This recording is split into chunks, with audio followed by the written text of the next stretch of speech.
Hello, friends and fellow collectors. You have joined me for, you guessed it, another episode of Diecast Emporium Military Mondays, brought to you by my friends at smallscalehobbies.com. If you have not heard of these guys or checked them out, you are only doing a disservice to yourself. They have some vintage military models, model kits already made, and weathered models, everything you can possibly think of. So, go hound Greg and tell him Tommy from Diecast Emporium told you to do it. Alright, subject of today's video is not one, but two 187 or HO scale Caterpillar D7G, as in golf, track-type tractors or bulldozers. The D7 has had a storied history, particularly in the U.S. military, ever since before World War II. So let's learn a little bit more about the D7 tractor, and then we'll talk about the models. The D7 has one of the more interesting histories of any of the machines in the Cat lineup. First manufactured in 1938, the D7 has been in continuous production since then and has seen numerous upgrades throughout the years. Because of their versatility, they have fought in major conflicts around the world, including World War II, Korea, Vietnam, both Gulf Wars, Afghanistan, and now we're even exporting some to the war in Ukraine. The newest Cat is the new Cat D7. Originally manufactured in 1974 as an upgrade to the 108 horsepower D7F, the D7G, which is this exact model, came equipped with a 200 horsepower Cat 3306 turbocharged diesel engine.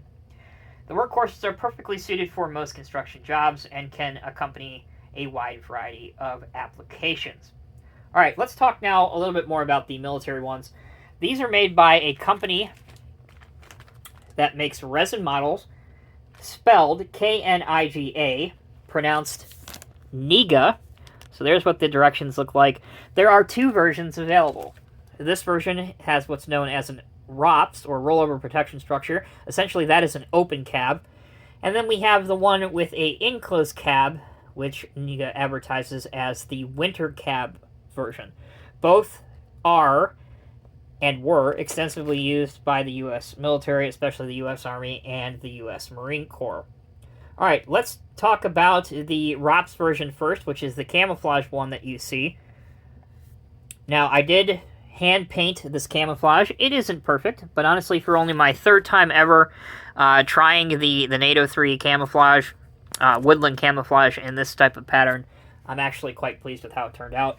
I used a olive drab green as the base color. Then I came in with some NATO black and some NATO brown and made the camouflage pattern just by freehanding it. I didn't use any stencils or an airbrush. I just went in there and tried to paint it. I think it looks kind of good. This has a winch on the back, as you can see here. I meant to put some pieces of black thread so it looks like there's actually a winch line, but either way is fine. The model is not intended to be functional, so it's up to you whether you want the blade up or down. For both of these, I obviously chose the blade being down. And if you look close, you can see the open cockpit area, the seat, the controls. Overall, I think it turned out quite well, and you will see, even to this day, you will see these dozers in a variety of different military color schemes, including the NATO 3 camouflage that you just saw. Here's an all-green one, an all-NATO green. And you will see some that are tan as well. So the main version of this is that it has the winter cab, which is an enclosed cab. The windows, I had some inserts, basically, that I cut out and tried to get them to sit inside the cab. It isn't perfect, but it looks really good, and it looks a heck of a lot better than not having any window effect at all, just leaving them all cut out. That doesn't come with the model, though, so that I had in the parts bin from other projects. But other than that, the type of blade is the same, the rear winch is the same, but wanted to show you that there are two different versions that you can still get from Small Scale Hobbies. Alright, let's take a quick break. When we come back, we'll go over what some of the parts look like and a closer look at the instructions, so you know what you're in for. Welcome back, everyone. Thank you for sticking with me. For the second half of the video, we'll go over what the parts and instructions look like, and then we'll show what it looks like on a military lowboy. So, here is the instruction sheet. We're going to zoom out all the way here. The instructions are not numbered. They're not in any sequential order, but just go step by step. Obviously, it's black and white as well. What it doesn't show you, it's only one-sided, it doesn't show you how crude, if you'll allow me to use that term, the molds are. The resin molds are very hastily done, so you will have to clean them up and spend a considerable amount of time. I would argue it probably takes more time to clean off the individual parts than it does to actually assemble the model. Again, this is for the ROPS version. You start off with the frame, and then the engine cover. Then you put the engine on, the seat on, and then you do the tracks and the underside, the chassis of the vehicle. Then you move on towards the winch. Then you work on the blade and the cylinders for the blade, so on and so forth. It actually, despite it being pretty tedious and time-consuming to clean up the parts, it actually is a fun mold to do, fun model to do. I'll show you what some of the parts look like. These are actually not the worst.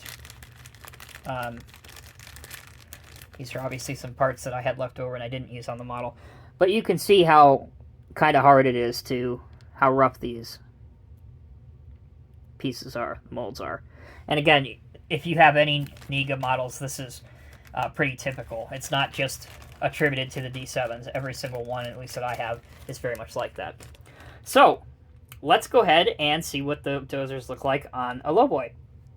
Okay, so we have our I believe this is an M870 equipment trailer, and then we have our Hemet truck. Obviously, these are painted in desert tan.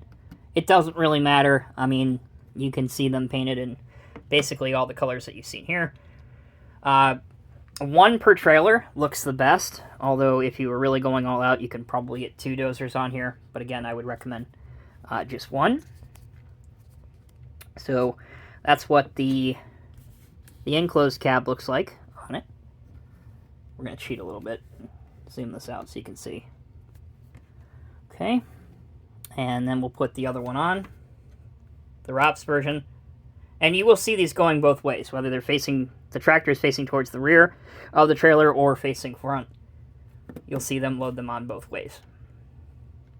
Alright, that'll bring this week's Military Mondays video to a close. A very simplistic model in terms of, what it actually does, or simplistic vehicle, I should say. The model kit is definitely not for beginners. Don't get a Kniga kit if you are inexperienced with resin and you've never done one before. This is definitely for more of the advanced modelers. Mine are far from perfect. I've seen some much, much better ones on some of the 187 scale pages of people that have far more experience. But I think they turn out great, and they will complement your 187 military collection, or even 187 construction collection, very, very well. Thanks again so much for watching. Until next time, take care, be well. I'll see you in the next review.